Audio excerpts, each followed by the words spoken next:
Good afternoon, viewers. I'm Ms. Sabini Manu, and I'm here joined by Ms. Yashini, Ms. Rufina, and Ms. Akila. Now, we'll be discussing our critical viewpoint of reading assessment and its role in Guyanese school. Now, personally for me, I think that it has a positive view on that because reading assessment would help our literacy person assist them in areas like pulling out our children that cannot read.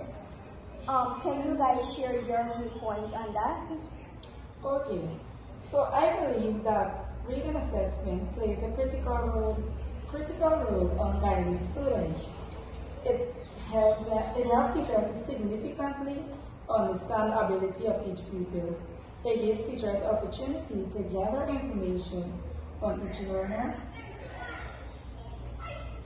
Alright, when it comes to providing the knowledge, the techniques, and resources, we try our best as teachers.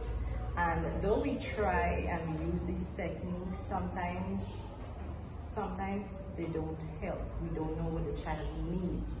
So that's why with the literacy pull-out, we have a literacy program in the school and they aiding these children that cannot read, people who are trained and professionals. I think that's a positive way to go about to helping each children learn and know how to read. Okay, so I agree with all of you. There are positive and there are negative parts in these reading assessments in Guyanese school. For instance, in Guyanese school, the literacy assessments or the reading assessments in general will help you to track the progress of literacy skills in the school. So it does help teachers in general to do all of those things because the reading assessments in general would basically act as a guiding compass as to all of us to help us to, know where the child is falling short and those things.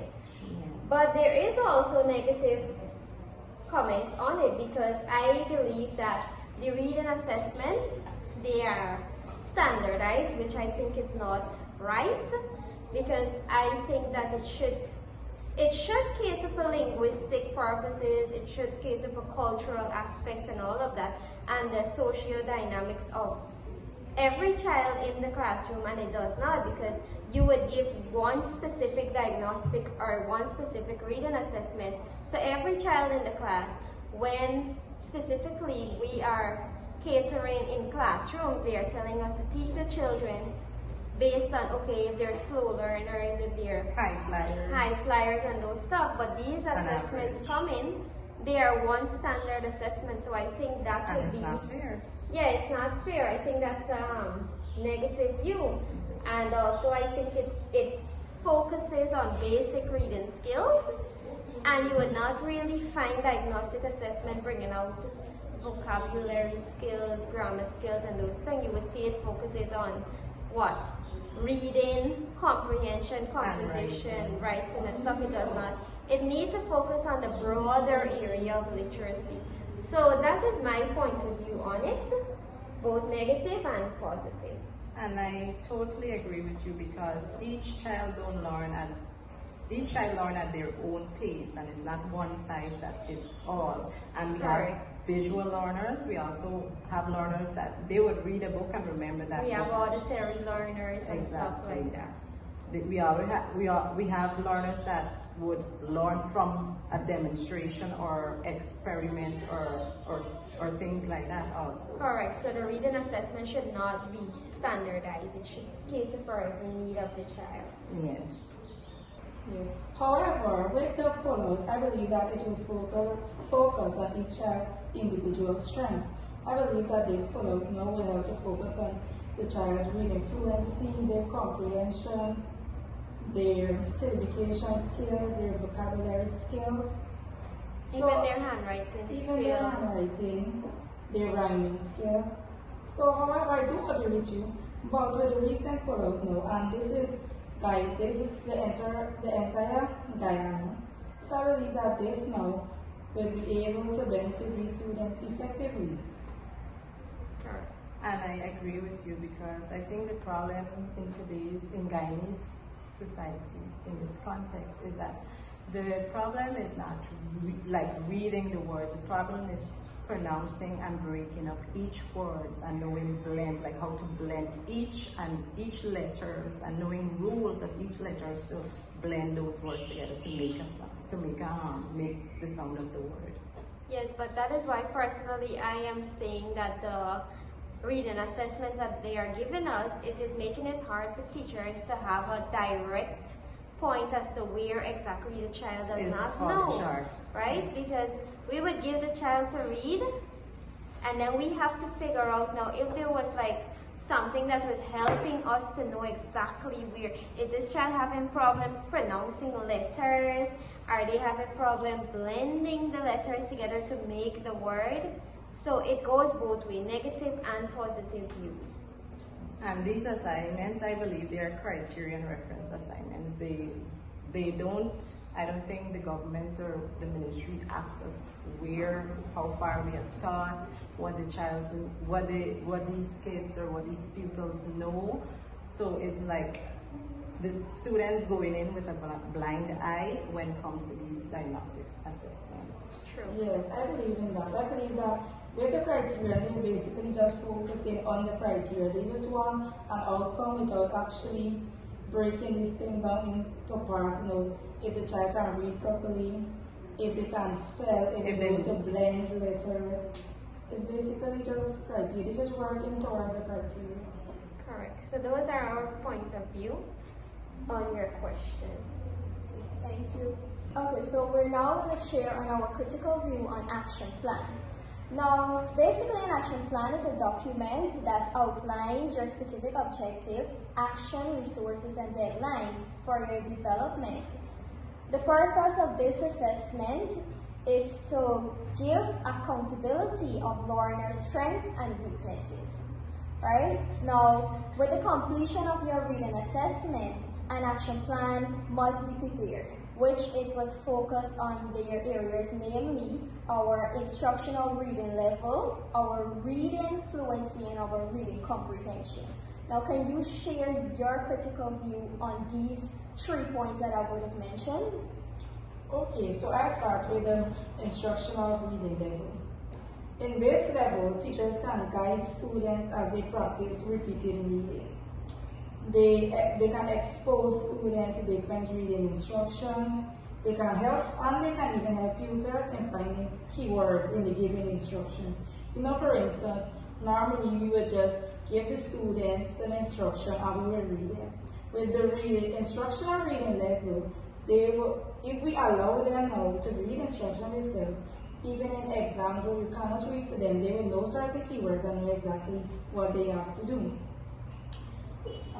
It provides targeted learning. It is designed to meet certain learning objectives, and the students are supported and guided by teachers, and it helps building their vocabulary skills.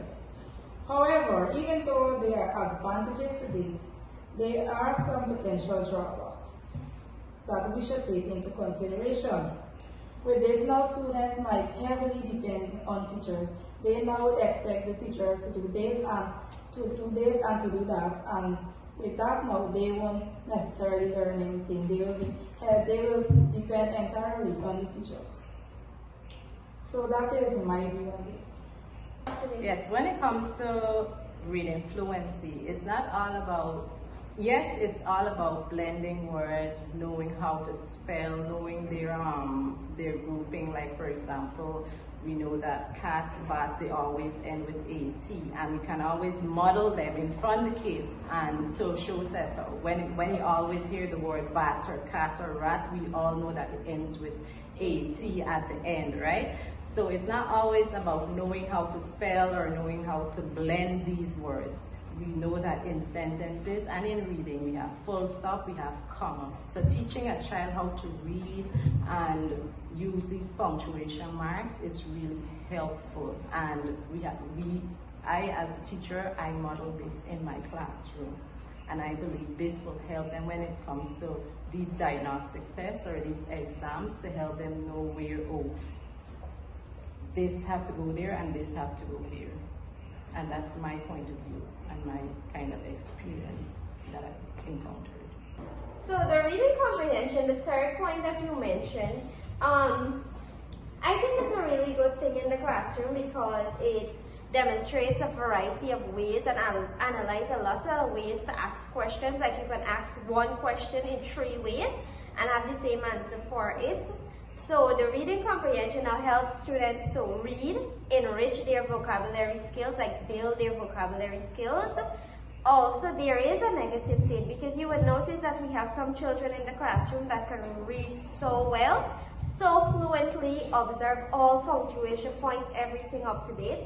But when you ask them, okay, what do you understand from what you read? They can't even, no, they can't tell you what they read. So I think that is like a negative point of it. But overall, it's a very positive thing in the classroom. That is my point of view. Okay. Now, also our action plan can be linked to our students' classroom profiling in order for us to, get a measurement of how much our child would have grown, right? So thank you very much for sharing your view on our action plan. Alright, so our final point is to describe how the outcome of this assignment can be linked to student. Now, after completing the diagnostic assessment, we can safely say that 60% of pupils suffered with a vocabulary development problem as well as reading development problem. Simple concepts such as reading and writing an appropriate predict to complete a sentence was a bit challenging to pupils. Hence, the reading and vocabulary skills are not quite developed. Constant reading and writing activities is needed to develop pupils' vocabulary and reading. That has brought us to the end of our podcast. Thank you so much for listening.